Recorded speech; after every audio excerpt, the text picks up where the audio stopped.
Did you know that most super funds lost 10% towards the end of last year? But I don't really care. It doesn't even really matter. I'm Martin McGrath from Financial Edge Group, and today I want to talk to you about why it's important to have a plan and to stick to that plan. As you can see, during the period from July to December 2018, the Australian share market lost around 9%. And there was plenty of headlines around in terms of the billions and billions being wiped off the share market. It was on the news every day and everyone's talking about it. And it was pretty scary, and there was a lot of headlines around that. But it's important to put that in perspective. As you can see on the chart on the screen, the share market's actually bounced back from that low in December, back up to where it is in March, and it's basically at the same level. But you wouldn't have really heard about that in the news.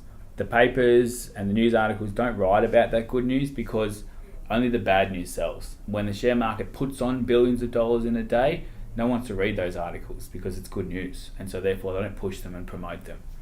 It's important to be patient and understand your strategy is, and to ignore those headlines and stick to your plan.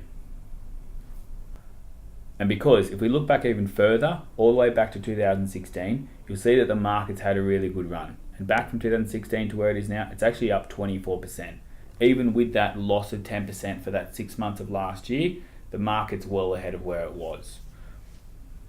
So in summary, it's important to have a plan, to stick to that plan. You want to check what things are doing regularly, but not jump all over the place because of different headlines or what might be happening in the short term. You want to make sure you've got a plan in the long term. When we put together portfolios, we always make sure there's a buffer between the growth assets and shares and the defensive assets like cash. We call our strategy the 3-bucket system. Markets always have up and downs. It's important you've got the right plan in place.